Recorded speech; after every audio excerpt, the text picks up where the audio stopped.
Today my travels take me to Napa Valley and the Culinary Institute of America, but most people call it the CIA, but not that CIA.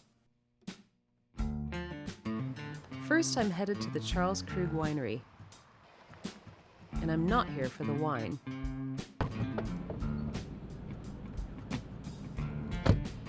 I'm here to visit a 1-acre farm and meet with farm manager Matt Ryan, who's going to tell me about a really special culinary education program.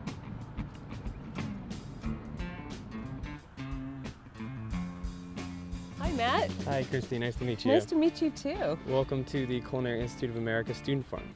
But I thought we were here at Charles Krug Winery. That we are. The Culinary Institute's just across the street there. Just over there. And the folks at Charles Krug have been kind enough to let us use their land. Oh, that's great. I know that farm to table is an idea that's so much gaining in popularity. I'd really love to see what the students are doing and what they're learning here. Yeah, they're out in the garden right now. You want to check it out? Yeah, I'd love to. Let's go. The CIA developed the farm here at Charles Krug for its farm-to-table cooking program. Students learn farming by doing it, thanks to Chef Larry Forgione, who's created the hands-on course. Farm to Table is a return to past American values, and I wanted to make sure that the next generation of young chefs had a real understanding of what farm to table means, as opposed to the farm to table tagline or marketing tool. Chef Forgione is known as the godfather of American cooking. He launched the farm to table movement on the East Coast. There's no better mentor for the students. One of the underpinning concepts of this program is that they're not supposed to come out and learn how to be farmers. They're supposed to come out and experience what a farmer goes through and develop this incredible respect for them. Chef, how did you come to have the farm just across the road at Charles Krug? I drove my car across the street and sat down with Peter Mondavi, and he said, absolutely, you can have this land. And they wanted to do some things that brought them back to the past, which was their grandmother and grandfather. And the grandmother had a beautiful farm on the property. Now that property is an outdoor classroom for the CIA students. Matt, I'd love to know more about the types of experiences the students are gaining here and what they're learning on the farm. Right, so they're farming. They're doing everything from propagation in the greenhouse to transplanting out in the fields, harvesting, post-harvest. Currently they're weeding. That's a lot to learn, and so how long does this program last? It's one semester. I see the students are already harvesting, and I'd love to get my hands dirty. Is that okay? Please do. Here's a farm box. Thank you. I'm here with two ladies from the CIA program, Betsy and Nicole. What are we picking today? Swiss chard. Oh, I love Swiss chard. Can I help you? Of course. Yeah, can you show me how you do this? Yeah. So you basically want to take it from the bottom of the root and pull it sideways, and then you have the whole Swiss chard, and you gather it in your other hand. Okay. You make a pile. I can't wait to cook with this with the chef later.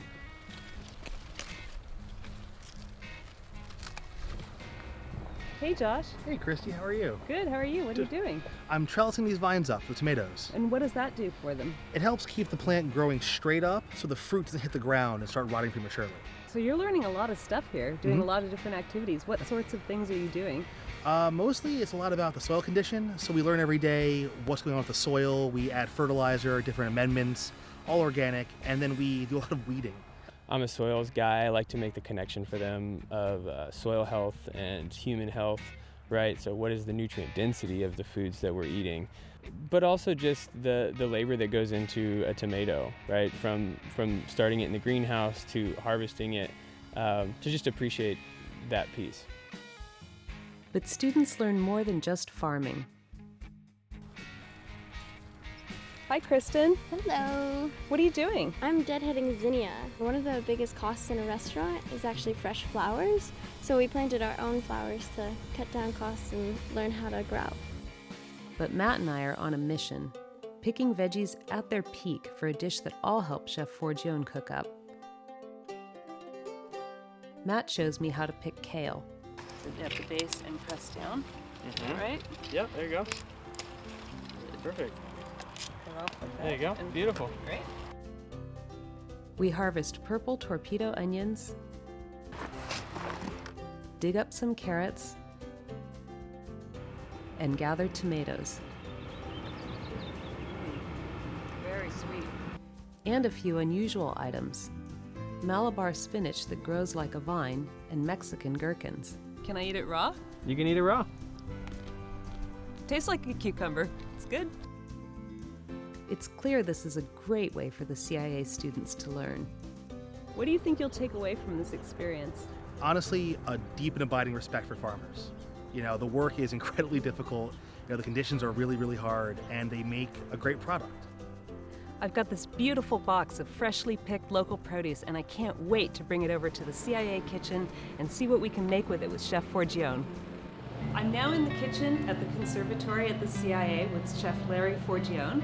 Chef, I've been across the street earlier this morning to the farm at Charles Krug to pick some beautiful local, very local vegetables, and I can't wait to hear what you're going to make with them. Well, I guess it can't get more local than this, right? That's across right. the street. Chef Forgione is inspired to make a free-form lasagna with the bounty of our beautiful vegetables. First step is putting the flour in.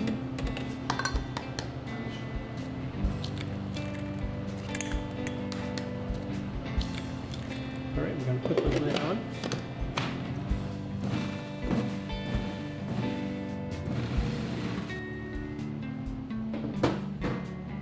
We'll take it out. We're going to knead it a little bit. I can help with that. Okay. Kneading takes 8 minutes. No wonder Chef wants me to do this. Then it will rest in the fridge for about 90 minutes. Meanwhile, we make the sauce, a gremolata. It's like a basil pesto without nuts or cheese.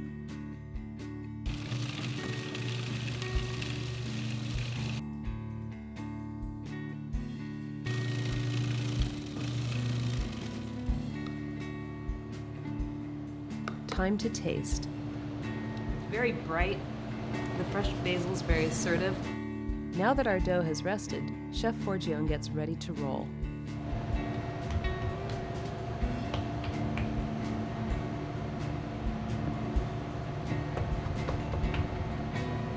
Chef puts me to work again, hand cranking the pasta roller to make sheets for the lasagna. The pasta gets cut into 4 pieces. Now we move on to the filling. Chef, I recognize most of these vegetables from my picking this morning, but now they've been transformed. Can you tell me what you've done? Yeah, we've taken the kale and the Malabar spinach, and we've sauteed that in a little bit of olive oil just to cook it enough. The zucchini, carrots, and the little eggplants have been sliced on a mandolin and blanched. The torpedo onion we cut them in half, we rub them with a little olive oil, salt and pepper, roast them in the oven. For garnish, Chef sautés the padron peppers and some sun-gold cherry tomatoes.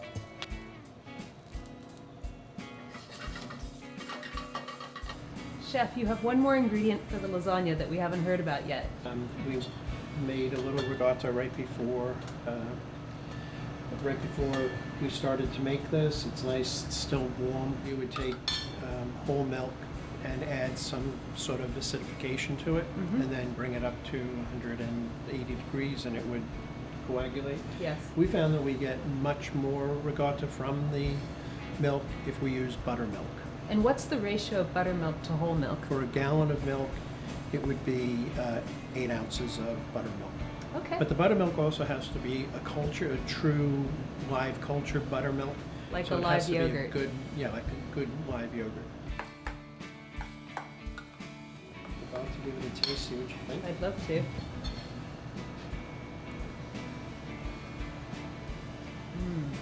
It is still warm, and it has a lovely, the curdy texture and the creaminess of the cream, and just that lovely salt and pepper seasoning. This will be fantastic. All right. One more step. Cooking the pasta.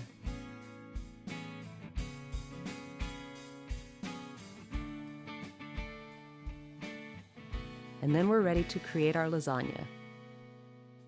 Chef, it looks like we're ready to rock and roll and assemble this lasagna. Let's do it. We build layers. Pasta, ricotta, carrots, a little gremolata, then more pasta, ricotta, and vegetables. We build layer upon layer until we have 4 layers. It's not complete until Chef adds the garnish of radish, padron peppers, and cherry tomatoes. To finish, a drizzle of 25-year-old aged balsamic vinegar. All right. Gorgeous. Voila. This is the definition of farm-to-table cooking on a plate, and what Chef Forgione hopes his students will take away. One of the other principles that we try to get across to them is that, when you go out into the field, that your farmer is almost like a partner with you. Right. It's a two-way street. It's an exchange. It's a understanding of what he does. He gets to understand what you do. You get to toss ideas about ingredients and food off each other. And if we can get that across, then we've greatly accomplished our goal. Chef, it's such a beautiful dish. I kind of hate to destroy the masterpiece, but I'm going to have to taste it if that's all right. That's what it's for. Okay.